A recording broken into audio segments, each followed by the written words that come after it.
Ni sehemu ya 123, langu jina Lucas Lumbas. Tunasonga mbele. Hamza bila wasiwasi kabisa, akiwa juu ya joka, alisogezwa mpaka kando ya ziwa na kisha akaruka chini. Ingawa joka lile lilikuwa tiifu, kwa watu wote waliokuwepo hapo walishasogea mita kadhaa nyuma kwa kuhofia kuwa nalo karibu.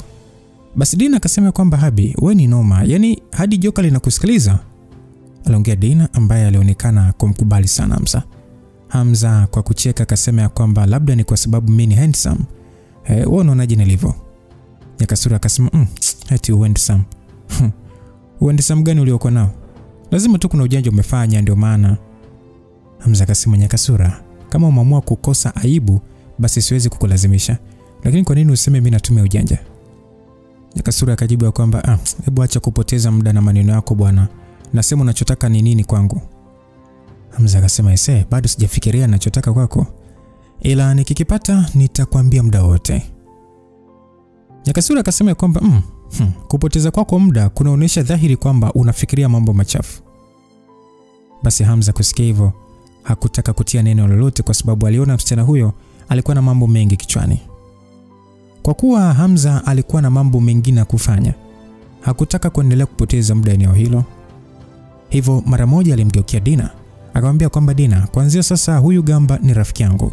Hivyo naomba aishi hapa kwenye ziwa. Dina alionekana kushangaa, akauliza Gamba? Hamza akasema ndio jina ambalo nimempatia huyu nyoka. Basi kila mtu alikuwa na muonekano usioelezeka usoni, huku kwa wakati mmoja wakimwangalia Hamza kwa muonekano wa kumkubali.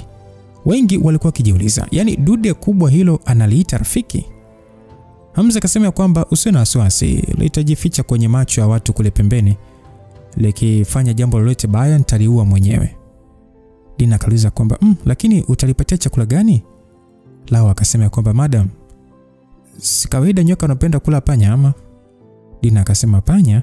Sasa itakula panya wangapi mpaka liridhike? Aliuliza Dina ambaye alihisi kichaa kumpanda. Hamza akasema kwamba kawaida linakula sana samaki, lakini kwa sababu ziwa linaweza kutokuwa na kutosheleza, mnaweza kulitupia nyama ya ng'ombe au mbuzi kadhaa. Aliongea Hamza. Kila mmoja aliangalia joka hilo kwa macho ya wasiwasi na kuishia kutingisha vichwa tu. Nyakasura akauliza kwamba wewe unataka kuliacha liishi hapa? Vipi ikitokea watu wakiliona? Sitapelekea watu kupaniki na kukosa amani. Msikilizaji, wanajeshi wengine waliokuwa hapo baada ya kusikia hivyo waliona ni swala lenye mantiki. Kwa dude kubwa kama hilo kuishi hapo, hata kama halina madhara, litafanya wananchi wengi kutokuwa na amani endapo wakiliona. Ingawa eneo hilo halikutembelewa na watu wengi sana, lilikuwa kando ya msitu ambapo baadhi ya watu hufanya shughuli zao kadhaa. Hamza pia aliwaza juu ya swala hilo na pale pale akasema kwamba vipi kama nikinunua ekari zote kuzunguka eneo la msitu na mashamba karibu na kisha kujenga fence kuzuia watu kuingia. Nyakasura kwa mshangao kuuliza kwamba nini? Yaani unataka kununua eneo lote ili kuzunguka? Yaani eneo lote kuzunguka ili bwawa kabisa? Wewe ununue? Dina akasema kwamba Habi, ili kununua eneo na kufanikisha kuweka fence kuzuia watu, itakulazimu kununua mpaka mwanzoni mwa eneo la Pugu kando ya barabara. Ni eneo kubwa sana ambalo kuweza kulinunua itakuhitaji mabilioni ya hela na kibali serikalini. Aliongevo Dina. Hamza kwa wepesi kabisa akasema kwamba ina shida, ili mradi Gamba apate eneo la kuishi, basi napaswa kununua. Siku za usoni nikipata eneo zuri zaidi kwa ajili yake kuishi, naweza kuuza tu. Nyakasura kauliza hivi wewe unazo hela nyingi kiasi hicho si ndio? Hamza akasema unashangaa mimi kutoa kiasi chote hicho cha pesa? Familia yenu pia si na mabilioni ya hela benki? Nyakasura akasema ni kweli tunazo, lakini ni za kifamilia. Aliongevu Nyakasura ambaye maneno yake yalionekana kumchosha. Ukweli ni kwamba licha ya familia yake kuwa na utajiri mkubwa, hawakuwa na kiasi kikubwa cha pesa kwa sababu mali zao nyingi zilikuwa hazihamishiki kama vile ardhi na majengo. Wana uwezo wa kupata kiasi hicho kwa ajili ya matumizi, lakini mpaka kukipata lazima hatua nyingi zifuatwe. Basi bwana, Hamza akasema kwamba nadhani hili limeshaisha. Nyakasura, wewe rudi tu kutane na wakubwa zako, waambie nimeshanunua eneo lote la msitu kuzunguka ile ziwa, waambie ni hela kiasi gani wanahitaji, nitawatumia. Baada ya hapo nataka mtoe tangazo kuwa eneo lote la msitu limegeuzwa kambi ya jeshi na mtu yeyote haruhusiwi kuingia ama kufanya shughuli zozote. Nyakasura akasema, yaani unaonekana kuwa mwerevu sana. Yaani ushafikiria namna ya kufunika watu wasishuku chochote? Basi Dina bado alikuwa katika hali ya mshangao. Ukweli ni kwamba hata kama yeye angekuwa na hizo hela za kununua eneo hilo, serikali isingekubali. Hata hivyo aliishia kukubali tu na kisha kumpatia Lau maelekezo mengine ya utaratibu rasmi wa kuanza kulihudumia joka. Upande wa watu wengine waliona kweli Hamza ni tajiri. Yaani kafanya maamuzi ya kutoa mabilioni ya hela bila kujiuliza mara mbili. Hamza yeye hakujali, kwani muda ule aliangalia saa kupitia simu yake na kisha aliona muda ulikuwa umeenda. Hamza akasema kwamba muda umeshaisha, napaswa kwenda Mlimani City kwa ajili ya kuangalia fashion show. Dina kwa mshangao akasema, Habi, unaongelea World Fashion Show na wewe kumbe unapendelea show za aina hiyo? Hamza akasema, zile picha tulizopigwa siku ile kule mtaani zilichapishwa kwenye gazeti bwana, na Regina ameziona. Hivyo kwa sasa napaswa kumbembeleza atulie. Dina kusikia hivyo aliishia kuziba mdomo kwa aibu, akasema kwamba kumbe ilikuwaje wakachapisha? Hamza akasema, mimi mwenyewe nijiuliza hilo swali, ila ni afadhali Regina amekwisha kununua hilo jarida, hivyo hazikusambaa zaidi. Dina alijikuta kwa siri akijawa na uweni, lakini wakati mmoja alijawa na shauku ya kutaka kununua hilo gazeti na kujionea mwenyewe. Upande wa Nyakasura, mara baada ya kusikia maneno hayo, aliishia kuongea maneno ya kejeli, akasema kwamba nashindwa kujua Priscilla kauna nini kwako.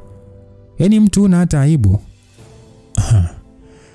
Nyakasura, huna haja ya kuwazia masuala yetu na Priscilla, sawa? Wewe nenda katoe ripoti kwa namna nilivyokuagiza. Alafu kingine waambie nitalipia gharama za kufidia maeneo ambayo Gamba kafanya uhalifu. Ila kwa sharti moja tu, siku 3 zijazo eneo lote hili liwe langu. Unaweza hata kulipia hasara iliyotokea? Gharama yake tu itakuwa ni mabilioni.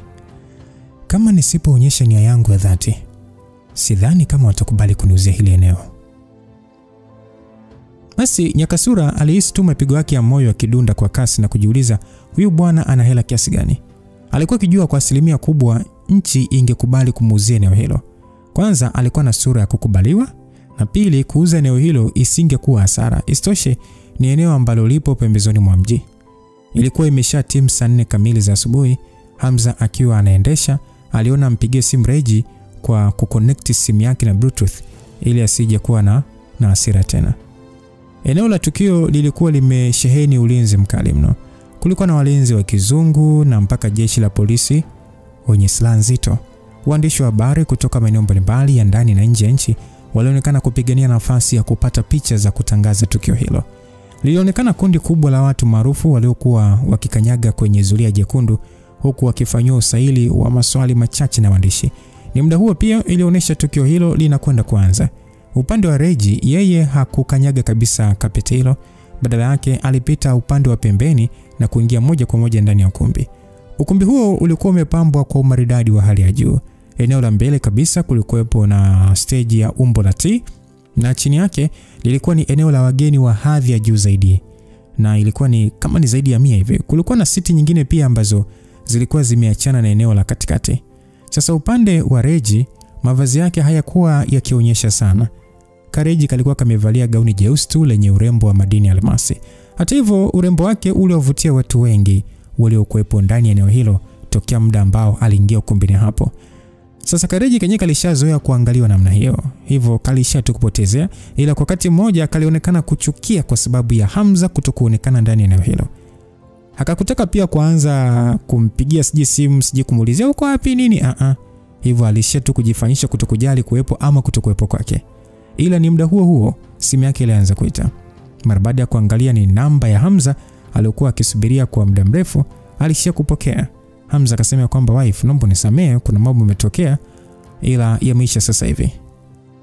Reji akasema ni sawa tu, hata usipokuja istoshe ni maonyesho tu. Hamza kajibu, ni kweli kuangalia show ni swala dogo, lakini kumsindikiza mke wangu ni swala kubwa sana. Mke wangu naomba nisubiri dakika chache tu, nitakuwepo hapo. Basi ni muda huo huo mfanyakazi aliyekuwa amevalia suti alisogea akiwa na tabasamu usoni na kumkaribisha Regina. Asa Regina akamjibu Hamza kwamba nitatangulia kutafuta sehemu ya kukaa Ukishafika ingia moja kwa moja eneo la mapokezi, onyesha kadi ya mwaliko na njoo upande wa VVIP. Basi mara baada ya maelekezo alikata simu. Yule mfanyakazi sasa kwa Kiingereza akasema ya kwamba you must be CEO Regina of Dossum Group. Please come and choose your seat first. Aliongea. Regina alisogea upande wao na pale pale aliona kulikuwa na mashine yenye skrini mbele yake ambayo ina mpangilio wa viti kwa ajili ya kuchagua. Regina akauliza kwamba inamaanisha siti hazijapangiliwa? Yule mfanyakazi akajibu ya kwamba kwa ajili ya kuonyesha heshima kwa wageni wetu alikwa, siti zetu zimepangwa randomly na tarakishi. Hii ni kutokana na kwamba wageni wengi wanataka kukaa mbele na siti za mbele hazitoshi, zipo tu baadhi ambazo zimeandaliwa maalum kwa ajili ya masters mbalimbali na mabosi wa dunia. Aliongea yule mfanyakazi. Reggie akajibu ya kwamba mume wangu naye pia anakuja. Kuna uwezekano wa kuchagua siti mbili za pamoja? Yule mfanyakazi akasema unaweza, ndio, ili mradi tu una barua mbili za mwaliko, unaweza kuchagua siti mbili kwa wakati mmoja. Hata hivyo ni kama utachagua siti za nyuma tu. Regina hakujali ni wapi anakaa, hivyo alitingisha kichwa na kisha akasema kwamba basi nitachagua siti mbili kwa pamoja. Alisogelea skrini ile ya kielektroniki na kupangusa na kisha alibonyeza mara mbili vitufe. Pale pale tarakishi ilionyesha kwenye skrini siti mbili, zote zikiwa nyuma. Kubahatisha siti mbili za eneo la pamoja, uwezekano wake ulikuwa ni mdogo sana. Hivyo mara baada ya kuona matokeo hayo, Regina hata hakujali sana. Wakati Regina akitaka kusogelea siti yake kwa ajili ya kukaa, mara alimuona mfanyakazi aliyekuwa nyuma yake akiangalia tarakishi ile. Mara moja mpangilio wa siti zile ulibadilika na kumuonesha anapaswa kwenda kukaa mbele. Yule mfanyakazi akaongea kwa Kizungu ya kwamba congratulations Sir Regina, you managed to draw a seat in the first row. Aliongea mfanyakazi ule wa Kizungu huku akitoa basamu la ukarimu na kisha akaendelea akasema kwamba tafadhali sogea ukaketi kwenye siti yako. Regina kusikia hivyo alijikuta kikunja sura. Aliona kabisa alichoona hakikuwa na makosa. Tarakishi ile ilimuonyesha anakaa nyuma, lakini ghafla siti zikabadilika na kuonyesha anakaa mbele. Regina akauliza kwamba kwa nini mmebadilisha siti? Yule mfanyakazi akasema mkurugenzi, tafadhali usifanye mambo kuwa magumu kwetu. Tunapokea maagizo kutoka juu. Regina kusikia hivyo alishia kushangaa moyoni na kujiambia kwamba au ni Hamza kwa siri ametumia connection zake kubadilisha sehemu anayokaa. Kwa alivyokuwa akimjua Hamza na uwezo wake, ni swala ambalo aliona inawezekana. Regina aliona lazima bwana huyo ameandaa siti za mbele kwa ajili tu ya kumfurahisha. Hata hivyo Reggie hakujali sana na alitembea mpaka mbele kabisa na kwenda kukaa. Mara baada ya kufika upande wa siti hizo, aligundua eneo hilo halikuwa na mtu kabisa. Ni siti ambazo ziliandaliwa kwa watu maarufu na vigogo wazito. Kwa maana hiyo, walionekana kuchelewa makusudi kutokuingia mapema. Watu waliokuwa mbali na siti hizo walishia kumwangalia Regina kwa wivu, kwa sababu kukaa katika mstari wa mbele kabisa wa siti ilimaanisha wakati wa matangazo moja kwa moja ya show hiyo yatakaporushwa, sura zao zingeonekana moja kwa moja. Si hivyo tu, eneo hilo liliashiria hadhi na utajiri. Regina alishia kuketi katika eneo hilo peke yake. Na kwa sababu ya kuhisi kuboreka, alishia kutoa simu yake na kuperuzi mtandaoni. Lakini muda si mrefu yalianza kusikika makelele kutoka nyuma yake na alisikika mtu akisema ya kwamba hii ndio mara yangu ya kwanza kusikia ili kupata siti ya kukaa unapaswa kutumia mashine ili kuotea siti ya kukaa. Hivi nyewe watu ni utaratibu wapi huo? Basi Regina mara baada ya kusikia makelele hayo alijikuta akigeuza kichwa akitaka kumjua huyo anayepandisha hasira ni nani. Mara moja watu wengi waligeuka na pale pale waliweza kumuona mwanaume wa makamo aliyevalia miwani myeusi na suti ya Armani. Alikuwa ameshikilia sigara mkononi huku akionekana kufura. Pembeni ya bwana huyo kulikuwa na mwanaume aliyevalia jaketi la kimtindo la ngozi maarufu kama punk retro jacket. Watu wengi walimtambua bwana huyo mdogo alikuwa ni mmoja wa wasanii maarufu Tanzania anayejulikana kwa jina la Chibu. Basi watu wakaanza kusema kwamba yule ni Chibu, yule mzee pembeni yake ndio Bostido au mwingine akasikika kwamba ndio ni Bostido kutoka kampuni ya Royal Crowd Media. Mwingine akajibu kwamba lakini nasikia Chibu kwa Tido si tu kama msanii wake bali kama mtoto wake wa kuasili. Yupo leo kwa kuperform nini? Kama ni hivyo waandaaji watakuwa sasa kwenye changamoto ila hata hivyo kama yupo hapa kwa ajili ya kutumbuiza basi Bostido atakuwa na mkono mrefu. Msikilizaji, asilimia kubwa ya wahudhuriaji wa onyesho hilo walikuwa aidha ni watu maarufu au matajiri. Lakini licha hivyo, wengi walimhofia tajiri Tido. Isitoshe, bwana huyo ndiye mmiliki wa vituo vingi vya burudani nchini, kuanzia television, redio, magazeti na lebo za muziki na maigizo. Baadhi ya wafanyakazi hapo walikuwa ni Watanzania na walikuwa wakimfahamu vyema. Hivyo walishindwa kumkabili zaidi ya kumpisha kupita na kujitafutia siti anayotaka. Boss Tido alishia kutembea mpaka siti za mbele kabisa za VVIP akiwa na uso uliojaa ujivuni. Na muda ule alimgeukia Chibu na kuuliza kwamba, Chibu, unataka ukae sehemu gani? Bwana huyo ndiye aliyekuwa amealikwa na hata kuingizwa katika nafasi ya wasanii watakaotumbuiza katika tukio hilo.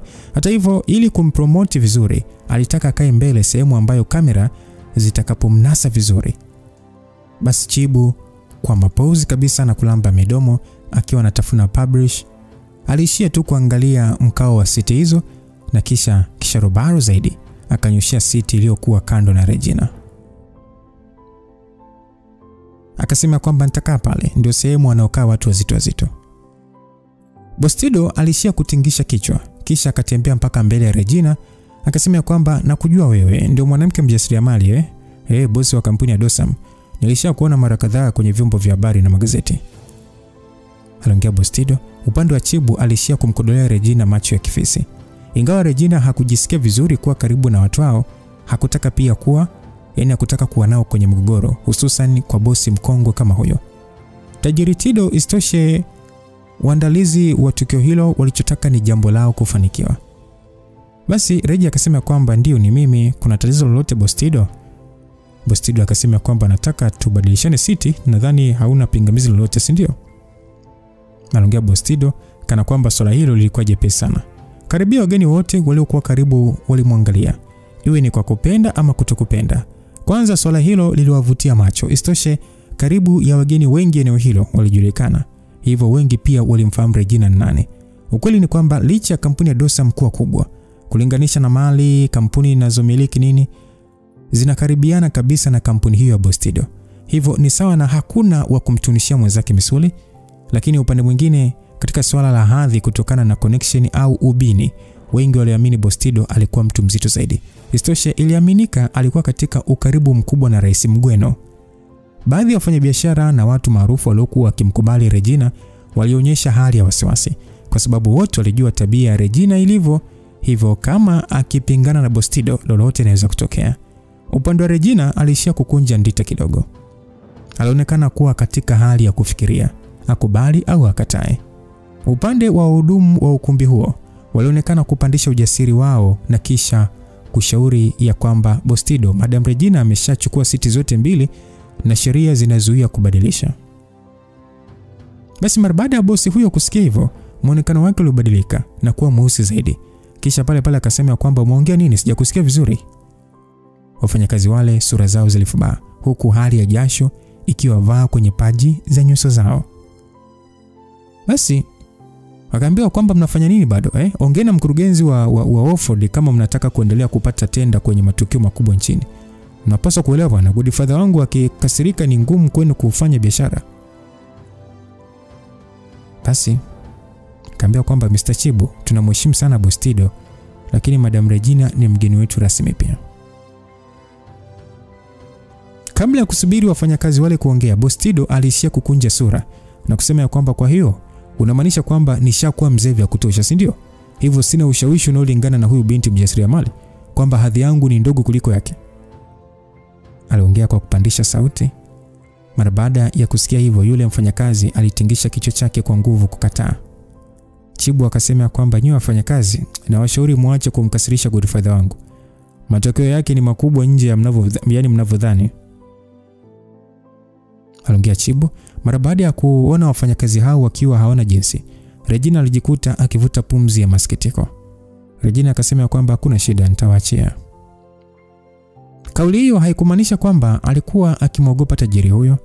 Isitoshe, Regina ndiye aliyekuwa mmiliki wa Binam, shirika la kiintelijensia lenye nguvu duniani. Lakini kwa sababu hakutaka kuleta taharuki hapo kwa sifa zake kujulikana wazi, aliona afunike kombe mwanaharamu apite. Uwezo wake wa kufikiria ulikuwa umekwisha pita ule wa utu wa kawaida. hivyo kwake hakujali sana watu wanamwazia nini. Isitoshe, katika macho yake aliwaona Tido na Chibu kama watu wajinga waliojaa ushamba wa mambo ya ulimwengu. Wahenga wanasema mtu akiota mapembe muongezee mkia. Boss Tido akasema ya kwamba kuwaheshimu wazee ni jambo ambalo vijana mnapaswa kufanya. Aliongea hivyo Boss Tido huku akitingisha kichwa kwa kuridhika. Chibu kwa kucheka akasema ya kwamba Godfather, ni haki kwako ukaa mbele bwana. Basi Regina hakuongea neno. Mara baada ya kusikia hivyo, aliinua mkoba wake na kisha alisogea na kurudi siti za mstari wa nyuma alikochagua mwanzoni kabisa. Wafanyakazi wale kuona jambo hilo walishindwa kufanya chochote. Isitoshe, Regina alikubali mwenyewe. Wageni waliokuwa hapo hawakuona ajabu kwa Regina kumpisha Boss Tido. Katika macho yao waliona Regina hana uwezo wa kumpiga bwana huyo, yaani kumpinga bwana huyo. Wafanyakazi kwa kuomba radhi wakasema kwamba Boss Regina, unaonaje tukikuhamishia kwenye siti za mbele katikati ambazo bado zipo wazi? Regina akasema haina shida, hata hapa pekee panatosha. Basi mara baada ya kusikia hivyo, wafanyakazi wale walishia kutingisha vichwa vyao na kutoa shukrani, kisha wakaondoka. Ni muda huo huo makelele yaliibuka tena. Alikuwa ni bwana mrefu mzungu hivi aliyekuwa amezitengeneza nywele zake katika staili ya kupitiliza. Alionekana akiingia ukumbini humo akiwa ametangulizwa na wasaidizi kadhaa. Basi alionekana bwana yule akitoa heshima huku sasa akimtambulisha, ni kama akimtambulisha jambo bwana mmoja hivi kizungu aliyeambatana naye aliyevalia kitamaduni zaidi. Kaambia kwamba jamani, angalieni kule, kwa wasiomjua yule mzungu anaitwa Mr. Felin, ndiye chief designer wa kampuni ya Zara. Msikilizaji, ukweli ni kwamba waliokuwa wamealikwa katika onyesho hilo walikuwa ni wazimu wa mitindo ama wapenzi na mashabiki wa masuala ya mitindo. Hivyo mapenzi yao yaliendana na kujua ubunifu wakubwa duniani. Unaweza kushangaa juu ya tukio hilo kuandaliwa katika nchi inayoendelea kama Tanzania, ila ukweli ni kwamba asilimia kubwa ya wageni wa tukio hilo pia ni wazungu wenyewe ambao walitia nanga ndani ya jiji la Dar kupitia meli ya kifahari ya Residency. Hivyo wengi wa watu waliokuwepo hapo ndani, kitendo tu cha Felin kuonekana, alitambulika mara moja. Ikumbukwe pia Felin si mara yake ya kwanza kukanyaga Tanzania. Kwa lugha nyepesi, alikuwa ni mzoefu na ambaye alikuwa akifanya kazi na makampuni mengi ya Kiafrika ikiwemo Dosam yenyewe. Hata Chibu mara baada ya kumuona bwana huyo wa kizungu, pale aliona hiyo ni fursa adhimu na mara moja itabasamu na kwenda kusalimiana naye. Basi Chibu akasema kwamba Mr. Felin, long time no see, do you still remember me? Felin akajibu ya kwamba Mr. Chibu, I remember you, I saw you last time at Paris Fashion Week. Aliongea kimaanisha anakumbuka na alimuona mara ya mwisho kwenye maonyesho ya wiki nchini Ufaransa ndani ya jiji la Paris. Asa Chibu akasema kwamba ni heshima iliyoje bado kunikumbuka. Aliongea Chibu kwa Kiingereza chake cha madoido huku akitoa tabasamu kwa wakati mmoja na kuingiza swali lingine. Akasema kwamba anaweza kumjua huyu mtu heshima ni nani kwako? Mr. Felin, namna pekee alivyovaa inawakilisha ni mpenda mitindo. Mzee huyu mwenye mwili mkubwa kidogo alikuwa amevalia vazi fulani hivi lenye hadhi ya tamaduni za kale za Uingereza ambalo lilionekana kuwa bidhaa iliyotengenezwa kwa mkono na kufanya onekane wa kipekee mno. Basi Felin akajibu ya kwamba huyu anaitwa Master Ricky, ni mwalimu wangu, ni mtayarishaji na mbunifu mkuu wa mavazi ya familia za kifalme kutoka Uingereza. Ndiye mmoja wa watu wenye mchango mkubwa katika safari yangu ya ubunifu. Alijibu Felin huku akimwangalia bwana yule mzungu kwa heshima kubwa. Sasa mara baada ya wageni kadhaa kusikia maelezo hayo, walijikuta akionyesha muonekano wa heshima kubwa na mshangao kwa wakati mmoja. Kama Felin alikuwa mbunifu wa dunia na huyo kuwa mwalimu aliyemfikisha katika kilele hicho, basi huyo bwana hakuwa mdogo hata kidogo. Afumba zaidi kusikia alikuwa mbunifu wa nguo za wafalme. Walielewa kwa nini Mr. Felin alikuwa mnyenyekevu namna hiyo. Kubuni nguo za wafalme ni swala ambalo hata kwa Felin isingekuwa rahisi kulifanya hivi vitu. Watu wa hadhi ya juu kama Iriki ni aina ya watu ambao hata matajiri wa Kiafrika ni vigumu kuwa na ukaribu nao kabisa. Hata wale wanaoandaa maonyesho makubwa ya mitindo ilikuwa ni ngumu kwao kualika na mwaliko kuitikiwa. Isitoshe, kazi yake haikuwa kubuni mavazi kwa ajili ya matajiri au watu wa kawaida. Hivyo hakuna maana ya kutaka kuhudhuria maonyesho ya aina hiyo. Basi baadhi ya watu waliokuwa ndani eneo hilo walianza kumsifia, akasema kwamba Kama ilivyotarajiwa kwako Mr. Felin, hatimaye umeonyesha ukubwa wako mpaka kuwezesha kumwalika mtu mzito kama huyo. Watu mara baada ya kusikia kauli hiyo ikisikika kwamba sababu za mwalimu wangu kuhudhuria hapa ni kwa sababu anataka kuonana na watu wawili wa heshima, vinginevyo ingekuwa ngumu kwangu kumsumbua kuja mpaka hapa. Sasa mara baada ya watu kusikia kauli hiyo kwamba anataka kuonana na watu wawili wa heshima, walijikuta wakianza kujadiliana wao kwa wao. Walishindwa kujua watu hao wawili wa heshima walikuwa kina nani wa kumfanya mtu mzito kama Master Eric kutoka Uingereza kuja Tanzania kuonana nao. Basi Chibu kwa Kiingereza cha kuungaunga akisema kwamba so it is Grandmaster Eric, I apologize for my disrespect. My name is Chibu. I'm an actor. Anaongea Chibu akianza kuomba radhi na kujitambulisha kama msanii. Ukweli ni kwamba bwana huyo mara baada ya kujua namna mtu aliyekuwa mbele yake alivyo mzito, aliona hiyo ni fursa kubwa ya matangazo, kwani ikitokea picha akipigwa akiwa pamoja na watu hao ni swala ambalo lingemuongezea umaarufu. Hata hivyo Eric aliishia tu kutingisha kichwa kidogo na hakuonyesha kumjali kabisa. Mzungu huyo Eric alikuwa akiangaza macho yake katika eneo la VVIP kama vile kuna mtu alikuwa akimtafuta. Chibu alishia tu kusimama pale huku akilazimisha tabasamu na kisha kwa shingo upande alirejea kwenye siti yake. Watu mara baada ya kuona jambo lile hawakushangaa sana. Waliona ni kawaida kwa mtu mkubwa kama huyo kudharau msanii wa chini, yani hasa msanii wa nchi ya ulimwengu wa tatu. Bostido alishia kumpiga mgongoni kijana wake kwa namna kumfariji, ila hakuongea neno. Ni muda ule Eric mara baada ya kuangalia eneo la mbele alionekana kukunja sura kiasi na kisha kusogea na kuuliza kwamba which seat is the madam sitting in? Isn't it in the first row? Baada ya kuuliza hivyo, kwanza Felin alishangazwa sana jambo lile. Mara moja aliwaita wafanyakazi akasema kwamba jamani, si niliwaambia mumpangie Madam Regina kukaa siti za VVIP? Nimeambiwa tayari amekwisha fika. Ina maana mpaka muda huu hajapata siti ya kukaa? Basi mmoja wa wafanyakazi wa kizungu alionyesha hali fulani ya wasiwasi huku akimwambia jambo fulani Master Felin. Upande wa Felin mara baada ya kusikia maneno hayo alikunja sura huku akimwangalia Bostido na Chibu ambao walikuwa wamekaa tena kwa hali ya kukerwa. Mara baada ya kufikiria kidogo cha kufanya, alishia kumwambia bosi wake na kuongea kwa sauti hafifu akisema kwamba mwalimu, madam amekwisha fika, yupo siti za nyuma. Eric akasema kwamba siti za nyuma? Kwa nini akae siti za nyuma? Kuna yoyote mwenye vigezo vya kukaa siti za mbele zaidi ya mke wa mfalme? Felin alishia tu kuonyesha hali ya wasiwasi na pale pale aliongea kwa kumnongoneza Master Eric kilichotokea. Sema kwamba teacher, hivyo ndivyo kilichotokea. Nilifanya matayarisho lakini sikutegemea. Basi Eric kwa ukali akasema kwamba inatosha sasa. Tabia yako kutafuta visingizio haijabadilika mpaka leo. Sitaki kuendelea kusikiliza ujinga bana. Hebu nipeleke kutana madam. Felin alishia tu kutingisha kichwa kwa haya na kisha alimuongoza Eric kuelekea nyuma. Watu wengi walishangazwa na jambo hilo na kujiuliza inamaanisha Master Eric anakaa siti za nyuma kwa hadhi yake. Mara baada ya Eric na Felin kutembea na kwenda kusimama mbele ya Regina, tofauti na wengine, kundi lote la watu lilikuwa na mshangao mkubwa usoni. Regina akasema, "Oh, Mr. Felin." Regina aliongea hivyo ambaye muda wote alikuwa busy kuchezea simu yake. Hivyo mara baada ya kuhisi kuna watu wako mbele yake, ndipo aliinua kichwa na kuona alikuwa ni mtu aliyemfahamu.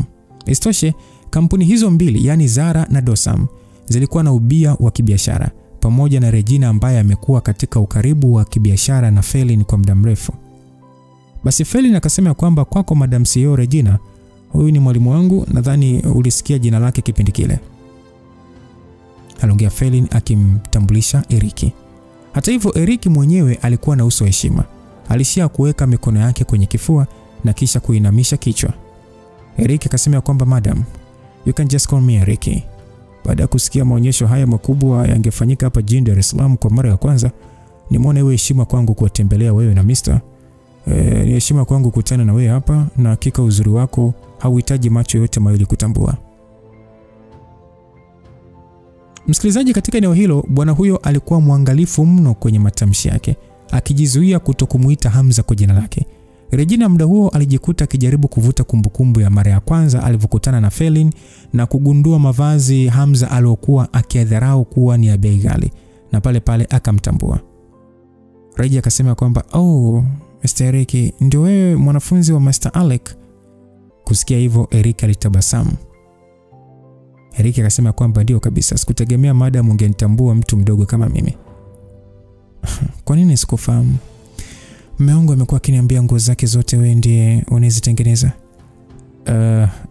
Prince, hapana. Sasa amenitaja. Ndio. Aliongea Regina kwa namna ya uhakikisho, huku pia akiwa na mshangao uliojaa furaha ndani yake. Eric alionekana kufurahishwa na jambo hilo na alishia kuongea kwa sauti ya shukrani. Ukweli ni kwamba mwalimu wangu amezidi kuzeeka na amebakiwa na nguvu chache mno za kufanya kazi. Hivyo niliona litakuwa jambo jema kama nitakutana na wewe pamoja na Mr. ili kuchukua nafasi ya mwalimu na kuendelea kuwa mshonaji wa Mr. Mimi sipo vizuri kwenye kujifunza na bado kuna mambo mengi sijabobea kama ilivyo kwa mwalimu wangu. Kwa hiyo ni matumaini yangu sitomwangusha mwalimu wangu kwenye kumhudumia Mr. Hamza. Regina mara baada ya kusikia hivyo aliona kama bwana huyo wasiwasi wake umezidi na kujiuliza kwamba Hamza amewafanya nini mpaka washonaji hao kuwa na wasiwasi. Si nguo tu jamani. Kwa nini sasa amezifanya kuwa kama mradi wa serikali? Basi Regina akasema kwamba Master Eric, you are too modest. My husband is not that big. Ajibu Regina akimaanisha Hamza si mwenye kuchagua sana. Upande wa Eric alihisi kama vile ameongea kauli isiyostahili. Hivyo mara moja akasema kwamba bila shaka anaelewa Mr. Hamza hawezi kujali sana dosari zetu, lakini tutajisikia vibaya kama tusipofikia hata nusu ya ukamilifu aliokuwa nao mwalimu. Sawa, lakini mume wangu ni mtu mwepesi kuongea naye na akawaelewa. Akifika hapa mtaongea naye tu na kumueleza mnavyojisikia. Alijibu hivyo Regina. Basi bwana huyo alibaki kushangaa tu akiwa na furaha kwa wakati mmoja na kuuliza kwamba Mr. Hamza pia atakuwepo leo hapa. Felini pia alikuwa na furaha. Yeye ndiye aliyekuwa amehusika kumpatia Regina barua ya mwaliko, ila hakutumaini wala kutarajia kama Hamza pia angeshiriki. Ingawa alitamani kweli ashiriki, hakuthubutu kumwambia Regina kwamba aje na Hamza. Kwake aliona angeonekana anamkosea heshima.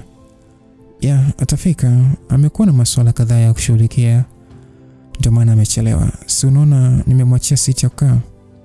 Aliongea Regina akionyesha siti ya wazi pembeni yake. Akiwa katika hali ya kushindwa kuzuia furaha yake, mara moja Eric alimwangalia Felin. Akasema kwamba unasubiri nini? Haraka sana andaa upya siti nzuri zaidi katika mstari wa mbele. Akasema yes sir. Felin alishia kusaga meno na kujiambia hata kama ni kuongeza mstari mwingine mbele, angefanya hivyo ili mradi apate siti bora zaidi yenye kufaa hadhi ya Hamza.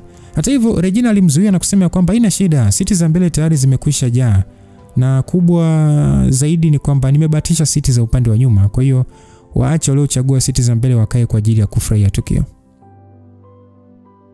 Regina hakutaka kujimwambafai sana na kufanya watu waangalie kama vile si watu wa kawaida. Ukweli ni kwamba hata kama Regina alitaka kuwa low profile, mpaka hatua hiyo swala hilo lilishakuwa gumu. Kwa sababu mara baada ya Eric kusikia watakaa hapo, na yeye pia alitaka kukaa hapo hapo. Kwake eneo la VVIP halikuwa na maana sana kwa Eric, na kilichomleta hapo sio show bali ni kuwa karibu na Hamza na mke wake. Kwa sababu Eric naye kaamua kukaa nyuma, na kwa Felin pia asingeenda kukaa mbele. Alimfuatisha mwalimu wake na yeye pia akaketi eneo hilo kusubiri ujio wa Hamza.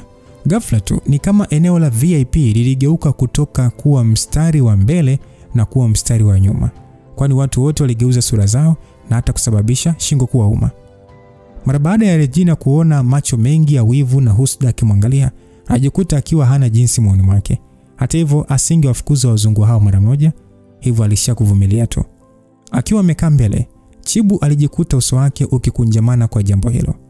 Regina alikuwa ni mfanyabiashara tu ambaye walimfukuza eneo la mbele, kufikiria kwamba alikuwa amekaa pamoja na mshonaji wa mfalme ambaye alishindwa hata kumfanya mwangalie na hata kuonyesha kufahamiana na bwana huyo na kupewa heshima zote. Furaha tukio zima ilimwishia pale pale. Pembeni yake Bostido pia alijisikia kutokufurahishwa kwa sababu muda huo walijihisi wao wawili pekee waliokuwa mbele ndio waliokuwa daraja la mwisho kuliko wale waliokuwa wamekaa nyuma. Tedo alishindwa kuvumilia na kisha pale pale alimuita mhudumu wa eneo hilo na kumuuliza kwamba wale mabosi wawili nyuma kwa nini wamekaa kando ya Regina.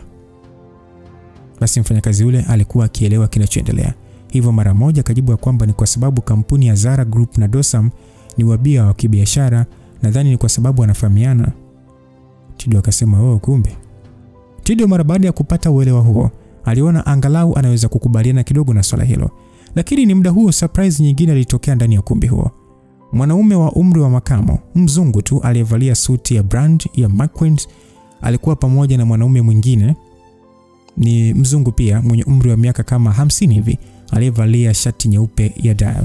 Wote kwa pamoja walikuwa katika hatua hafifu wakiingia ukumbini. Basi watu wakaanza kuongea, akasema yule si ni Henry Pinot, yule bosi wa sasa wa kampuni ya Kering Group kutoka Ufaransa. Mimi akasema na yule mzee kando yake pale si Mr. Pietro Becker wa ukoo wa Widon. Upo sahihi bana. Unajua mimi nidhani nilikuwa nikimfananisha, ila ndio wenyewe bwana, bosi wa kampuni ya Louis Vuitton. Kampuni tajiri namba 1 duniani. I say. Tanzania nakwenda kuweka historia kutembelewa na watu wakubwa wakubwa. Isije kuwa ujio wao ni kwa ajili ya kukutana viongozi wa serikali. Sidhani kama wamekuja tu kwa ajili ya hili tukio. Msikilizaji, wageni wengi hasa waliokuwa wa Tanzania walijadiliana juu ya ugeni huo mkubwa. Ni mara baada ya kuona watu wazito wanaingia, na ni mara ya kwanza kwa nchi ya Afrika kupata fursa ya kutembelewa na matajiri wa kiwanda cha fashion duniani. Wakati wakijadiliana huku wakiangalia wazungu hao, walitegemea kuwaona wakienda mbele kukaa. Lakini ilikuwa tofauti, kwani wote walijiongea upande wa nyuma. Kila mmoja alijaribu kuotea kuwa wanaenda kusalimiana na mshonaji wa wafalme, yani Master Eriki. Istoshe ni mtu ambaye alikuwa maarufu katika ulingo wao, hivyo kuwa na hadhi ya kusalimiwa nao. Lakini bwana kilichofuata kiliwafanya wengi kubonga, kwani Boss Pinot alimruka Master Eriki na kwenda kusimama mbele ya Regina.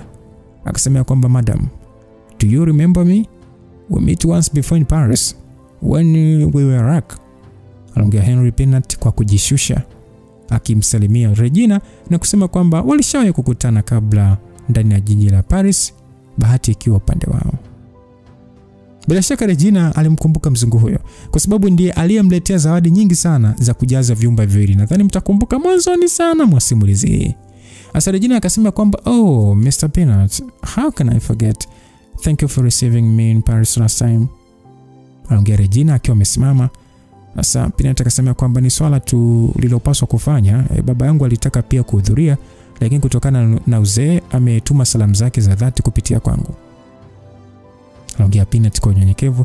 Upande wa bwana Pietro Becker aliyekuwa amesimama pembeni, naye alijitambulisha mara moja, akasema kwamba madam, hii ni mara ya kwanza kukutana na wewe. Kwa jina naitwa Pietro Becker. Ni heshima kubwa kwangu kukutana na wewe hapa. Miaka 6 iliyopita nilipata bahati ya kukutana na His Excellency Lucifer.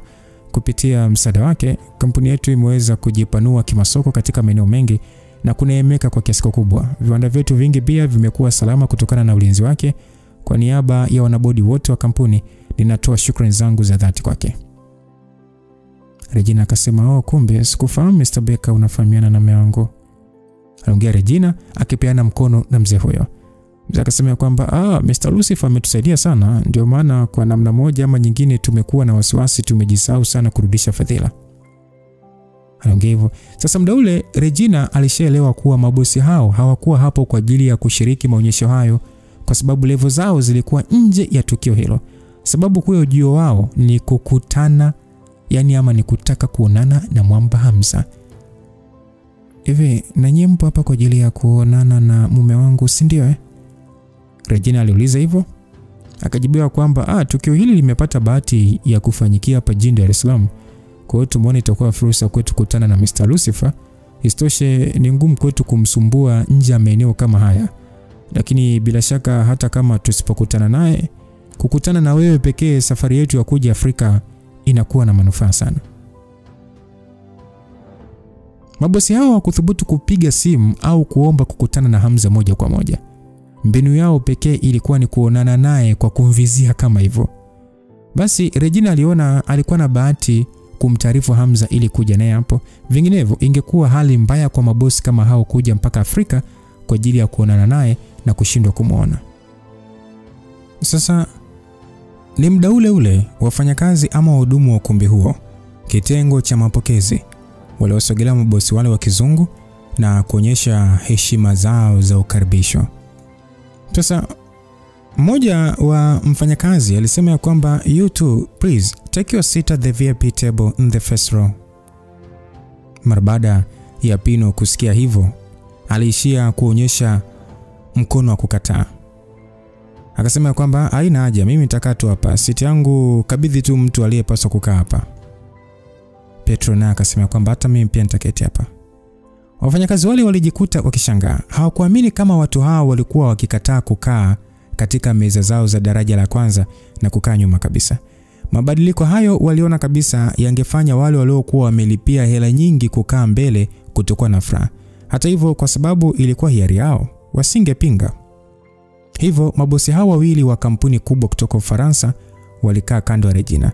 Ghafla tu macho mengi zaidi yalimwangalia Regina. Regina pia alijihisi kutokujisikia vizuri. Kama angejua mwanzo, angemsikiliza Felin na kukubali kukaa mbele. Kwani kukataa kukaa kwake kulifanya mabosi hao wazito kukaa nyuma pia. Watayarishaji wa tukio hilo pia walionekana kupata wakati mgumu. Haikuwa rahisi kualika watu wazito kama hao na kisha wakakaa nyuma. Jambo ambalo Regina hakuwa ametarajia ni kwamba swala halikuisha bado. Baada ya ujio wa Pino na Petro, baadhi ya wageni muhimu wa tukio hilo waliingia pia. Na mara baada ya kuona mabosi hao walikuwa wamekaa nyuma, wangethubutu vipi kwenda kukaa mbele? Ghafla kila mmoja alikaa nyuma au kando ya Regina. 100% ya watu wa hadhi ya juu, wawe wakurugenzi wa makampuni makubwa, watu maarufu na baadhi ya wanasiasa, wote walimsogelea Regina na kumsalimia kwa uchangamfu. Regina mwanzoni alitaka kuchezea simu yake wakati akimsubiria Hamza afike, ila hakutarajia angegeuka mgeni rasmi wa tukio hilo. Mabosi hao pia walikuwa na furaha kubwa baada ya kusikia Hamza angekuwa hapo. Hiyo ndio sababu ya kukaa karibu na Regina, ili wasikose bahati ya kuonana naye. Hivyo wageni wengine hawakuelewa kwa nini watu hao wazito walikuwa wakipigania kukaa karibu na Regina. Swala kubwa ni kwamba mabosi hao walikuwa na hadhi za juu zaidi kuliko Regina. Sasa walijiuliza kwa nini wanaonekana wapole kupitiliza mbele ya Regina, kama vile wanasalimiana na malkia wa taifa kubwa. Basi upande wa Bostido na Chibu, ambao walikuwa wamekaa mstari wa mbele, waliweza kushuhudia mabadiliko hayo na hata pia kusikia wageni waliokuwa karibu yao wakiwajadili. Muda huo wote walikuwa na aibu sana, kama vile viti walivyokalia vilikuwa na miba. Kilicho wafanya ni kuonekana ni kama, yani tunaweza tukasema kwamba ni kama kilichowachafua zaidi ni kwamba asilimia kubwa ya wageni rasmi walikuwa wamekaa nyuma, huku watu ambao walionekana kuwa wa kawaida walikaa mbele katika siti za wale mabosi walioamua kukaa nyuma. Asa Bostido na Haji waligundua karibu watu waliokaa kando yao hawakuwafahamu na walikuwa wa kawaida sana, na kufanya sura zao zizidi kuwa mbaya. Ni kama vile wale hao walikuwa wa daraja la chini kabisa. Asa Chibu akasema kwamba, Godfather, yule Regina anaonekana kutokuwa wa kawaida kabisa. Kwa nini watu wote wanataka ukaa kando yake?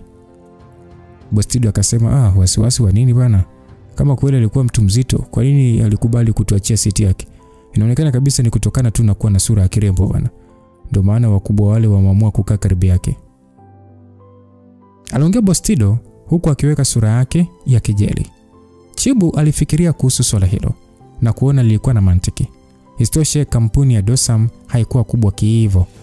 Muda huo msimamizi mkuu wa tukio hilo aliyejulikana kwa jina la Greg alionekana kuwa katika haraka. Aliona kundi kubwa la wageni wake rasmi hawakuwa wamekaa kwenye eneo la VIP. Alijua fika kama matangazo yataanza kurushwa moja kwa moja, si watu watakaokuwa wanaangalia kuona tukio halina watu wakubwa wote, yani ndio itakavyoonekana hivyo. Yani watu ambao watakuwa wanaangalia watakuwa wanaona kama tukio halina watu wakubwa wote, kwa sababu wageni wakubwa wote wamekaa nyuma. Swala kama hilo likitokea, alijua fika kampuni itapoteza taswira yake. Hivyo haraka alimsogelea Felini ambaye alishirikiana naye kwenye kuandaa tukio hilo. Mara baada ya kuelezewa kilichotokea, alionekana kushangaa mno. Yote hayo ni kwa sababu nafasi ya Regina ilikuwa imechukuliwa na Bostido. Hasa kutokana na uzoefu wake mdogo, hakuwahi kumfahamu Hamza ni nani. Hivyo pia hakuelewa kwa nini kila mtu alionekana kumjali sana Regina. Mara baada ya kuona hawezi kushawishi wageni hao kwenda kukaa mbele, njia pekee aliyoona ni kumshawishi Regina. Basi akasema ya kwamba, Miss Regina, please take a seat in the front row where you arrange the seating. Aliongea kimsi Regina kwa msamaha kwamba akae mbele. Regina akasema ya kwamba, Miss Greg, watu tayari wamekwisha kukaa katika nafasi zao. Unataka kuanza kuwafukuza tena? Sidhani kama itakuwa sawa. Mwanadada Greg mzungu alionekana kuwa katika mawazo. Akasema kwamba hii ni mbaya kwa taswira ya kampuni yetu na inaweza kusababisha maonyesho yetu kutokuangaliwa na watu wengi. Na ikitokea wafadhili wetu wa matangazo kutoridhishwa na hili, tutapata hasara kubwa. Basi mara baada ya Regina kusikia hivyo, alihisi aibu kidogo kwa kuona kwamba sababu zake binafsi pekee zinaweza kupelekea kampuni kupoteza hela nyingi, jambo ambalo si sawa. Basi Regina akasema kwamba hakuna shida Miss Greg, kama utaweza kuwasiliana vizuri na watu walioketi mbele na wakakubali kuondoka, basi nipo tayari kubadili siti yangu. Greg kusikia hivyo aliishia kutoa pumzi ya weni na kucheka. Akasema kwamba ukweli hakuna ugumu juu ya hili swala. Sheria ni sheria tu. Nafasi haziwezi kubadilishwa, hivyo kama wewe na mume wako mlipangiwa kukaa mbele, basi mnapaswa kukaa mbele. Ili mradi kila mtu akirudi katika siti yake ya mwanzo, kila kitu kitakuwa sawa. Basi mara baada ya kuongea hivyo, Greg alitembea mpaka mbele na kisha akatoa tangazo. Akasema kwamba jamani, samahani kwa usumbufu uliotokea, ila mpangilio wa siti haupaswi kubadilishwa pasipo ruhusa. Tukio letu linakwenda kwanza. Hivyo nawaombeeni kila mmoja arudi katika siti aliyopangiwa kwa ajili ya kutii sheria za ushiriki. Msikilizaji, ingawa wageni wengi hawakuridhika na tangazo hilo, bado walikubali kusimama. Walijua hawakuwa na vigezo vya kukataa siti za mbele. Kama mabosi wenyewe wanataka kukaa katika siti zao, hawana ujasiri wa kukataa. Hata hivyo, bosi Tido hakuonekana kusimama kabisa. Alikuwa amekaa tu kama vile hajui kinachoendelea. Greg kwa tabasamu akasema kwamba, Mr. Tido, tafadhali naomba urudi kwenye nafasi yako. Tukio letu linakwenda kwanza. Basi bosi Tido alijikuta akimwangalia. Kisha akaangalia upande wa nyuma na kuona Regina na watu wengine wakijiongea taratibu. George, Petro, Peanut na wengine wote waliweza kurudi katika siti walizopangiwa. Regina yeye alienda kusimama mbele ya Tido na Chibu na kuangalia kwa namna ya kuwataka waondoke. Hata hivyo, bosi Tido asingeweza kuachia siti kirahisi. Isitoshe, kwake lilikuwa ni jambo la aibu kuchukua siti hiyo kwa nguvu mwanzoni na kisha tena kuirudisha. Lakini hakuwa mjinga. Alitaka kujua kwanza Regina ana nguvu gani kabla ya kuachia. Basi bosi Tido alimuuliza Greg kwa Kiingereza kwamba, unataka niachie hii siti kwenda kwa Regina wa kampuni ya Dosam? Akajibiwa ndio. Bosi Tido akasema kwa nini? Au ni kwa sababu kampuni ya Dosam pia ni sehemu ya wenza wenu wakubwa wa kibiashara? Greg pia hakujua sababu au Regina alikuwa nani kwa ujumla. Alichoweza kusema ni kwamba ingawa kampuni ya Dosam na kampuni yetu hatuna ushirika wowote wa kibiashara, ila Miss Regina amebahatika kupata siti hizi za mbele. Basi mara baada ya bosi Tido kusikia hivyo, kidogo moyo wake ulitulia. Aliona swala hilo si kwa sababu ya ukubwa aliokuwa nao Regina, bali ni kwa sababu tu sheria zinasema hivyo. Tido akasema, kama ni hivyo niliomba kubadilishana naye siti za kukaa na akakubali. Akaambiwa kwamba tukio letu lina sheria za ukaaji. Kwa sababu amefanikisha kupata siti mbili za mbele, anapaswa kukaa hapa na mwenza wake. Tido mara baada ya kusikia vile alikunja sura na kusema kwamba, wewe utakuwa ndio makamu mkurugenzi wa Wolford, si ndio? Unanijua mimi ni nani? Greg akasema kwamba nakujua. Wewe ni mwenyekiti wa makampuni ya Royal Crowd hapa Tanzania, moja ya wabia wa tukio hili. Kwa naomba nitoe shukrani zangu kwa msaada wa kampuni yako na kwa ajili ya kudhihirisha nia yetu ya dhati katika kutambua mchango wako, tumekubali kumwalika Mr. Chibu, msanii kutoka kampuni yako, kwa ajili ya kutumbuiza usiku wa leo. Nadhani ushirikiano wetu huu utaendelea kuwa wa furaha. Aliongea Greg na tabasamu la kitaaluma. Bosi Tido akasema kwamba, inaonekana huna unachokijua kuhusu mimi. Aliongea bosi Tido akiwa na uso wa ukauzu. Akasema kwamba ndani ya Tanzania hata mwenyekiti wa kampuni yako Mr. Nikos ni mpole mbele yangu. Unajiona una thamani kiasi gani mpaka kutaka kuniamrisha ni wapi nikae? Sasa muda ule Mr. Chibu alisimama kisha akaongea na sura ya masikitiko akisema kwamba, Miss Greg, nadhani utakuwa hujui uzito wa godfather wangu. Sio kwamba tu ni bosi wa kampuni ya Cloud Media, bali ni sehemu ya watu wenye ushawishi mkubwa ndani ya nchi. Ana uhusiano wa karibu zaidi na viongozi wakubwa nchi. Greg alionekana kuwa na hali ya wasiwasi usoni. Ukweli ni kwamba bado alishindwa kujua cha kufanya. Hakutaka pia kudharau nguvu aliyokuwa nayo Bostido, ingawa hakujua ni kubwa kiasi gani kutokana na kuwa mgeni tu. Basi Chibu akasema kwamba kitendo cha baba yangu kuja kushiriki ile tukio ni kwa sababu ya kuonyesha heshima zake tu. Na shauri kwa usalama wa kampuni na taswira yenu, uache mara moja kumkasirisha Godfather wangu. Aliongea Chibu akiwa na tabasamu la uovu.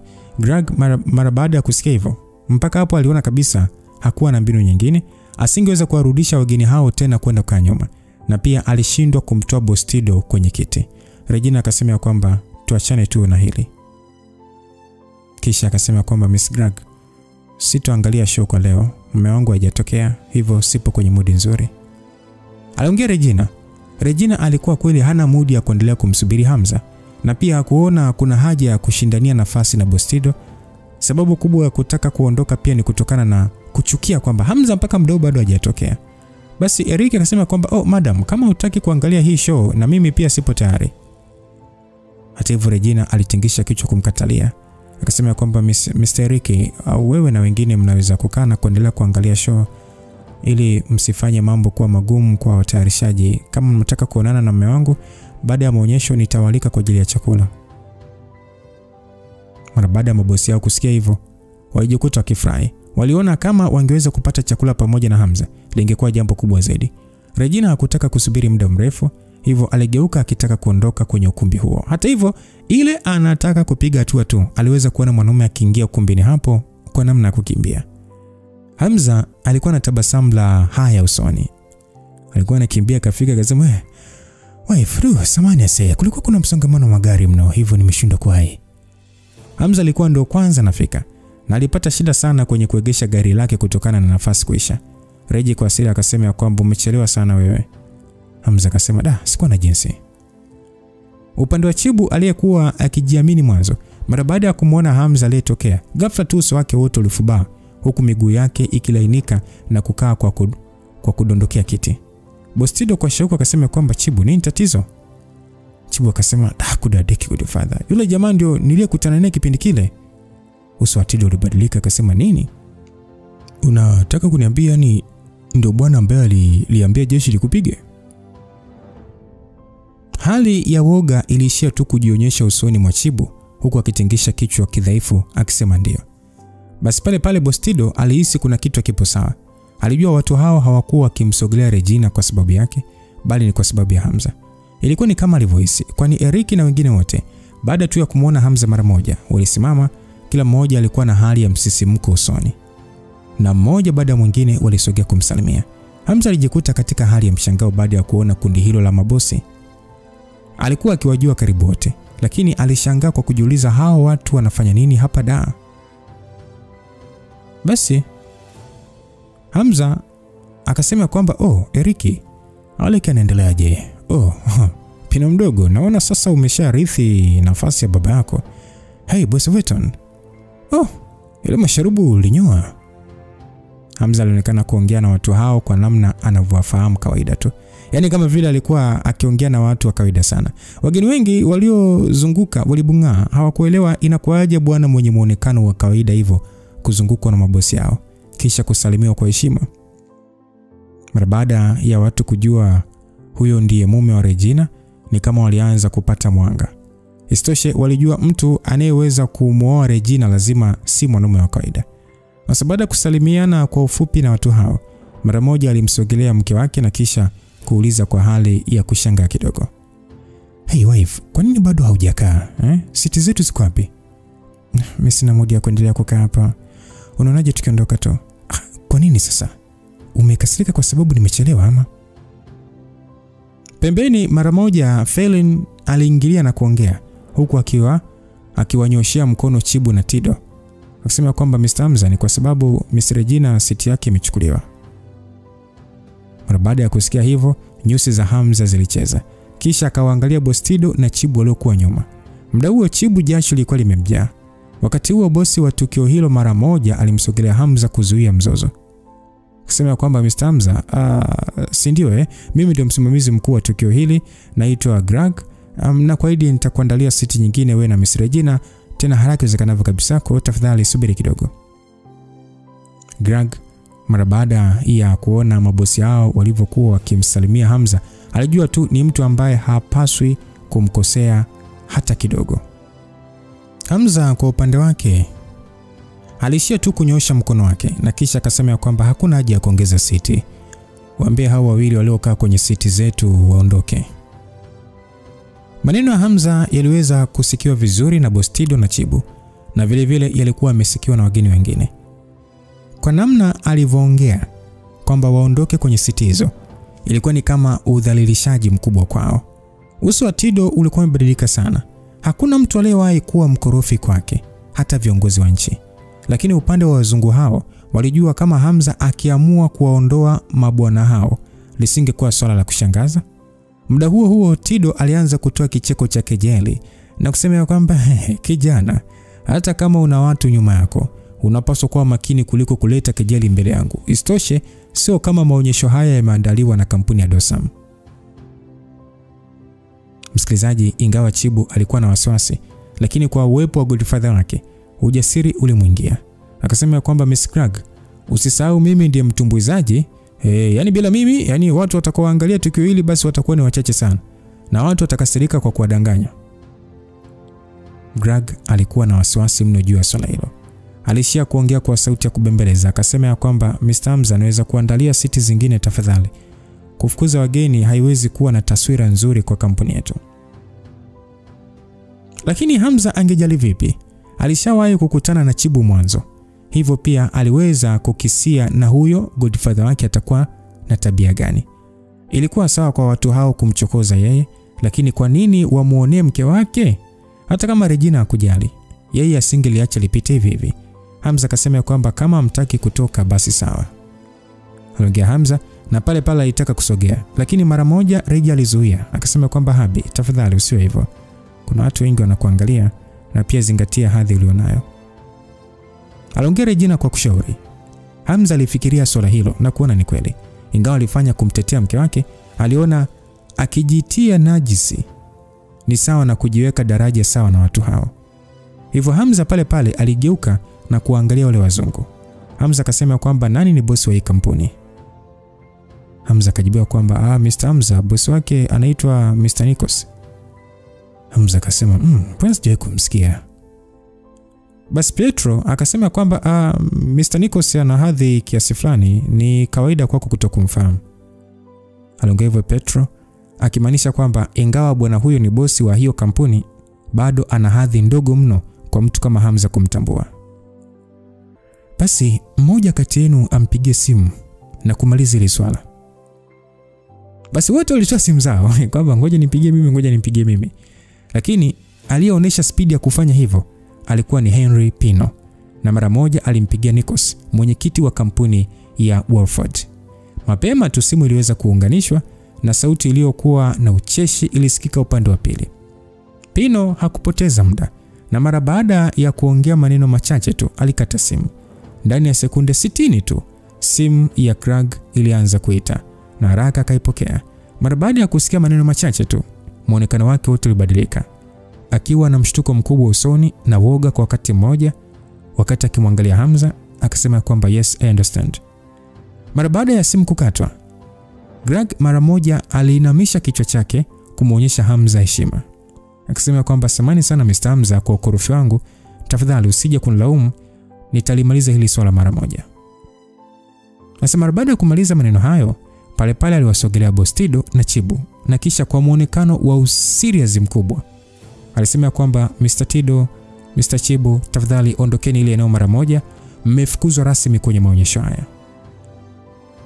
Mara baada ya watu kusikia sauti hiyo, wengi wao walionyesha hali ya mshangao, wakijiuliza yani watu hao wanao hadi ujasiri wa kumfukuza Boss Tido?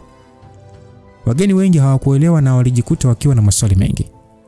Boss Tido alikuwa mtu mkubwa sana ambaye alikuwa na mkono mrefu serikalini.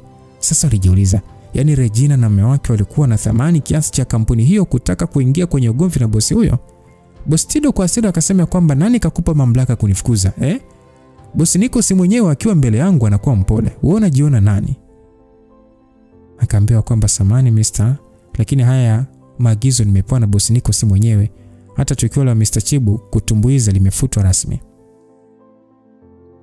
Mara baada ya kusikia hivyo, Chibu na Godfather wake walijikuta wakihisi macho ya watu wengi yakiwaangalia kwa namna ya kuadharau, na walizidi kubadilika. Chibu kwa kupanika akasema kwamba Godfather, tunapaswa kufanya nini? Unajua swala kama hili yani likifahamika mimi sitaweza kuendelea na usanii tena. Muda ule macho ya Bustido yalichanua kwa ukali na kisha akasema kwamba usiogope, unadhani mimi Godfather wako sina connection? Mara baada ya kusikia hivyo, Chibu aliingiwa na wazo na mara moja akacheka kwa furaha. Akasema kwamba kweli kabisa, nawezaje kusahau bwana, ile hali watu nyuma yako ni vigogo wa nchi. Basi akiwa na sura iliyovimba, Bustido pale pale alimwangalia Hamza na kusema kwamba kijana, lazima utakuwa mwanajeshi, ndio maana una majigambo, lakini mimi Bustido si mfanyabiashara tu wa kudharauliwa hivi hivi. Kama utaki kujigonga mguu na jiwe lako mwenyewe, unapaswa kuniomba radhi mara moja. Haise, mke wangu kanishauri nisijishushie hadhi ama nisijishushe kufikia daraja lako yani. Hivyo wakati bado nikiendelea kuvumilia, ni heri wewe na mwanao muondoke hapa mara moja. Hamza kuongea hivyo, Tido akasema kwamba mjinga sana. Nadhani hujui ni mtu gani aliye nyuma yangu Hamza akasema mimi sitaki kujua. Tido kwa kujigamba akasema unaogopa? Chibu na akasema kwamba Godfather, watu kama hawa hawawezi kabisa kuwa na ukaribu na watu wa hadhi ya juu kama wewe. Wataishia kuwaona kwa mbali tu. Hamza kujua acheke ama alie kutokana na namna bwana huyo anavyojiamini. We mjinga, inaonekana kipigo cha siku ile hakikutosheleza, si ndio? Wewe unadhani mimi naogopa? Hata kama una kacheo kwa wanajeshi, huwezi kufua dafu mbele ya connections za Godfather wangu, Siku ile mimi nilikuacha tu kwa sababu yani alikuwa busy tu, ila awamu hii umemchokoza Godfather mwenyewe. Subiri uone kitakachokuta. Basi muda huo Tido alikuwa na hali ya kujiamini kwenye uso wake. Akaongea akasema kwamba unajua, mwanzoni mimi sikutaka kulifanya ile swala kuwa kubwa, lakini nyewe watoto wa siku hizi na nyewe wageni wa nje ya nchi mmeenda mbali sana. Na kwa ajili ya heshima ya wananchi wa Tanzania, siwezi kuwaruhusu kuendelea kunidharau. Basi mara baada ya kusikia maneno hayo, wengi waliokuwa hapo walianza kujiuliza ni kigogo gani huyo Bustido anapanga kuwasiliana naye mwenye nguvu hata ya kuwafukuza Regina na Hamza. Hamza akasema kwamba kwenye ulimwengu huu kuna watu wanaweza kunifanya ni waheshimu, lakini jambo moja nina uhakika nalo, mtu yeyote anayeweza kunifanya ni muheshimu kwa sababu yako, basi huyo mtu hana hata vigezo vya kufahamiana na mimi. Hivyo nakushauri kuondoka hapa kama unataka angalau kulinda heshima yako. Aliongewa Hamza. Mara baada ya Bustido kusikia hivyo, wala hakufikiria sana maneno ya Hamza. Kwa mtazamo wake Hamza alikuwa ni kinyamkera tu, ndio maana hakuwahi kumsikia wala kumuona. Tido akasema kwamba dogo, usidhani kwa sababu unawajua hawa mabeberu unadhani unaweza kujigamba mbele yangu. Hii ni Tanzania. Kwa sababu umeshindwa kujua mipaka yako, basi usije kunilaumu nikienda kuzima hicho kiburi chako. Mara baada ya kuongea hivyo, Bustido alitoa simu yake na mara moja akatafuta namba, akasafisha koo kisha akapiga. Haikuchukua muda mrefu, simu ile iliunganishwa na sauti upande wa pili isikika ikisema kwamba unaongea na katibu wa Mzee Ali, naweza kukufahamu tafadhali? Bustido akasema kwamba naitwa Tido Kumwembe, mwenyekiti wa makampuni ya Crowd Royal, nina masuala ya kuzungumza na mjomba Ali. Akajibiwa kwamba kumbe ni Bustido, tafadhali subiri kidogo nitakuunganisha na bosi wangu. Tido akasema naomba nikusumbue. Basi muda huo, wakati akichukua muda huo wa kuunganishwa na bosi mwenyewe, Tido alimwangalia Hamza kwa macho ya uchokozi, huku akisema kwamba na wasiwasi hata kama nikiongea kwa sauti unaweza usinielewe. Ndani ya hii Tanzania kuna familia zina mizizi mirefu ya miaka na miaka. Kwa nje zinaweza kuonekana kawaida tu, lakini ushawishi wao si wa kupimika. Lakini tukiachana na hayo, hata kama hujui hizi familia ni zipi na zipi, lazima kwa bahati tu ushawahi kumsikia bosi wa Tarura na mwenyekiti wa bodi ya wafanyabiashara nchini. Mara baada ya watu kusikia maelezo hayo machache, pale pale walimfahamu mtu aliyekuwa anaongelewa. Alikuwa ni bosi Ali Mbwana, ambaye ukiachana na kushikilia nyadhifa mbalimbali za serikali, ushawishi wake ndani ya chama tawala ulikuwa haupimiki kabisa. Ni sehemu ya wazee ambao huombwa ridhaa hata na mgombea yoyote wa rais nyakati za uchaguzi. Watu wengi waliona Hamza amekwisha kabisa, hasa kama bosi huyo angekubali kumsaidia Boss Tido. Asa Chibu na godfather wake wote walikuwa na nyuso za dhahabu mara baada ya kusikia minong'ono mingi ya watu. Ni muda huo simu ile ilijibiwa upande wa pili. Sauti kutoka ofisi ya Boss Ali ilisikika kusema kwamba, "Oh Tido, una biashara gani na mimi muda huu?" Basi Tido akasema kwamba, "Mjomba, mpwa wako nimepatwa na matatizo kidogo, nimekupigia ili angalau uongee maneno machache ya haki." Ingawa mzee Ali hakuwa mkubwa sana kwa Tido, lakini kutokana na utofauti wa vyeo vyao na hela, waliheshimiana kwa kuitana mjomba na mpwa. Basi akajibiwa kwamba, "Baba yako alikuwa rafiki yangu mkubwa sana, kwa nini sikusaidie bwana? Kama una tatizo sema, huna haja kuzunguka." Aliongea na kisha pale Tido akaeleza kwamba, "Ni kama hivi, leo nimemsindikiza kijana wangu Chibu kwenye maonyesho ya Woodford hapa Mlimani City, lakini sikutarajia tutafikia hatua kufukuzwa bwana." Basi upande wa pili unaonekana kushangaa kuuliza, "Nini? Nani wa kuwafukuza bosi kama wewe?" Tido akasema kwamba, "Mjomba, ni swala moja tu mimi kupoteza heshima. Tatizo ni hao mabeberu wanaotaka kunipanda kichwani. Nimeshindwa kabisa kuvumilia." Akauliza kwamba, "Oh, kuna sababu yoyote ya wao kukufukuza?"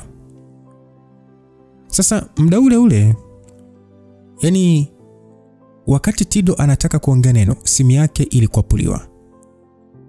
Mara baada ya kuinua kichwa chake, aligundua ni Hamza aliyekuwa amechukua. Basi Tido kwa hasira akasema kwamba, "Unafanya nini bwana? Unadhani kukopoa simu yangu ndio suluhisho?" Wageni pia walionekana kushangazwa na jambo lile, wakidhani labda Hamza na Regina walikuwa wakiogopa kumkosea Boss Ali mbwana. Lakini matokeo yake, Hamza pale aliweka simu ile sikioni na kisha akasema kwamba, "Mzee Ali, ni mimi hapa." Hamza aliona huu ni ujinga, swala dogo kama hilo kuna haja gani ya kumsumbua mzee kama huyo? Upande mwingine, mara baada ya mzee Ali kusikia sauti hiyo, ni kama alitulia kwa sekunde. Kisha akasema, "Oh, Hamza." "Ndio mzee, vipi majeraha yako ya kipindi kile? Himidu hajaniambia chochote kuhusu hali yako, unaendeleaje?" Mzee Ali mbwana kidogo tu apaliwa na mate yake mwenyewe. Kwa nini asimkumbuke Hamza kwa sauti yake tu? Ili hali ndiye mtu aliyemwokoa na kifo siku ile postman alivyotuma wafuasi wake kulipua ukumbi. Ikumbukwe mzee Ali mtoto wake ndio Himidu, mshauri mkuu wa jeshi. Basi kwa furaha akasema kwamba, "Oh, shukrani kwako, mpaka sasa naendelea vizuri bwana." Ni muda huo watu wengi walishangaa tena na kujiuliza nini kinaendelea, au Hamza anafahamiana na mzee Ali mbwana? Kubwa zaidi kwa namna ambavyo Hamza alikuwa akiongea. Yaani alionekana kuwa wa kawaida sana kuliko Tido alivyokuwa akiongea. Basi Hamza akaulizwa kwamba, "Hamza, kwa nini wewe upo hapo?" Ni kwa sababu tu ya huyu mtu anaitwa Tido kuchukua siti zetu na kutaka kutufukuza." "Vipi? Ni sehemu ya familia yako?" Mara baada ya mzee Ali kusikia tu maneno hayo, ni kama alielewa kila kitu. Na hiyo pia ni kutokana na kumjua Tido alivyo. Ukweli ni kwamba kama isingekuwa uhusiano aliokuwa nao na baba yake Tido, yani mzee Kumwembe, asingejiangaisha naye. Sasa mzee Ali akasema kwamba, "Oh, kumbe ndio kilichotokea. Usiwe na wasiwasi kabisa, nilikuwa na ushirika na baba yake tu, lakini yeye hapana." Hamza akasema, "Oh, hata mimi naona ni swala la heri. Ni mbaya sana kwa familia yako kubwa kushirikiana na watu wa namna hii." Hamza mara baada ya kuongea hivyo akajibiwa kwamba, "Hiyo ni kawaida bwana. Alafu Hamza, kwa nini bado tu haujaja kutusalimia bwana? Unakumbuka nilikualika nyumbani kwangu siku ile?" Aliuliza hivyo mzee Ali na kumfanya Hamza kukuna kichwa. Nilikuwa na hekaheka nyingi, ila nitapanga siku na kuja kusalimia." Watu wengi waliokuwa hapo walijikuta kizidi kushangaa. Mwanzoni walidhani Hamza hakujua hata watu wenye nguvu nchini ni wakina nani. Lakini kumbe si tu kwamba anawajua, alionekana kufahamiana nao kwa karibu. Alafu kubwa zaidi, kwa mfatano wa mazungumzo hayo, ilionekana ni kama Hamza alikuwa anabembelezwa kwenda kumsalimia bosi huyo. Mara baada ya kuona jambo hilo, Chibu na baba yake walijikuta kuwa na hofu kubwa mno. Mpaka sura zao zilianza kubadilika rangi. Hawakuhitaji kamsi kutafasiri mazungumzo ya Hamza ili kujua kinachoendelea. Mara baada ya Hamza kuongea na bosi huyo kwa muda, alimrudishia simu Tido. Hamza akasema kwamba unaweza kuendelea kuongea naye. Akiwa na mikono inayotetemeka, alishia kupokea simu ile na kuiweka sikioni. Basi Tido akasema kwamba, "Bosi mjomba." Tido akaambia kwamba hebu acha kuniita mjomba, sina uhusiano wote wa kindugu na wewe. Unadhani siku zote mimi nafurahishwa na tabia yako?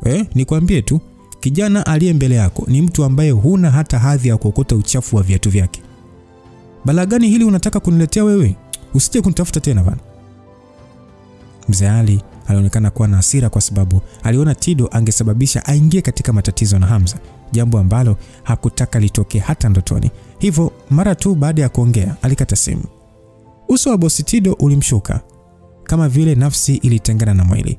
Sekunde 3 mbele miguu ya bosi Tido ilimlegea na alijikuta hata hajui ni saa ngapi alishapiga magoti chini na kuanza kumbembeleza Hamza. Akisema kwamba Mr. Hamza, samahani sana, nilikuwa na macho lakini sikuona. Chibu naye alikuwa na woga kiasi kwamba kidogo tu ajikojolee. Pale alijua tu kwamba hakuwa amejichimbia kaburi tu, bali amejizika kabisa akiwa hai. Hata hivyo Hamza hakufurahia kupigiwa magoti kama hivyo mbele ya watu. Wapo watu wengi wanaotamani kumpigia magoti, lakini ni jambo ambalo hakulipenda. Hamza akasema kwamba hey, show inataka kuanza bwana. Unapiga magoti ya nini hapa? Hebu ondokeni bwana. Mara baada ya Tido na Chibu kusikia hivyo, hawakuthubutu kuongea chochote. Mara moja walisimama na kujiandaa kuondoka. Lakini Hamza aliongezeka kusema kwamba nyie ni viziwi niliwaambia ondokeni sio msimame. Basi bwana, bosi Tido na Chibu walijikuta wakishtushwa na kauli hiyo. Lakini kwa muda huo kuona tu macho ya Hamza yalivyokuwa na ubaridi, hawakuthubutu kabisa kupinga. Wote walitamani kama wasingeota mapembe na kuamua kujishusha na kuondoka kwa amani, hayo yote asingetokea. Hivyo chini ya macho ya wageni hao walijikuta wakishuka chini na kuanza kutambaa kuelekea nje. Tukio hilo lilikuwa ni la kushangaza sana, kiasi kwamba watu wengi walianza kuwarekodi huku wakicheka. Chibu alikuwa akilia kwa nguvu wakati akiendelea kutambaa kwenye sakafu kama kinyonga. Alijua video hizo zikisambaa mtandaoni, safari yake ya usanii itapambwa na ule msemo wa kihenga kwamba kile chenye mwanzo hakikosi mwisho. Hata hivyo mambo hayo hayakumfurahisha Hamza hata kidogo. Badala yake alipotezea na kisha alimshika mkono Reji na kwenda kukaa kwenye siti zao. Baada ya hapo alimwangalia bosi Krag aliyekuwa ametumbua macho na kumshtua, akasema kwamba hey, muda bado tu, kwa nini bado show ianze? Muda ule Greg ni kama alishtuliwa kutoka usingizini na mwili wake ukakakamaa, akisema kwamba nitawaambia waanze mara moja. Basi upande wa Regina aliishia tu kutikisa kichwa chake na kuvuta pumzi ya masikitiko. Abi, hivyo unajua umenogopesha. Nadhani ungemwambia tuondoke kawaida, ila kwa staili waliotoka nayo imekuwa mbaya zaidi kwao. Kwa Chibu sidhani kama ataweza kuishinda aibu. Kwao ni bahati, mimi naona bahati tu, mimi sijawajua. Nani kawaambia wamchokoze mke wangu kipenzi? Mungu, mimi hata sikuamini. Aliongea Regina ambaye alikuwa akisikia utamu ndani, lakini usoni alikuwa na ukauzo na kuvimbisha mashavu yake. Hatimaye ufunguzi wa show hiyo ya mitindo ulianza rasmi.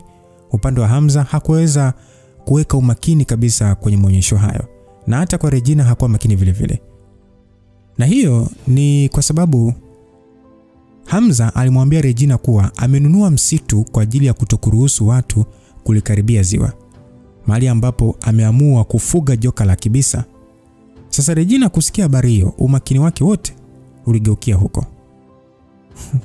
Yaani wewe kweli ni mtu kurupuka. Yaani unataka kulipa hela zote kwa ajili ya kufuga joka, na huna hata mpango wa kuwaomba wa kupunguzie bei.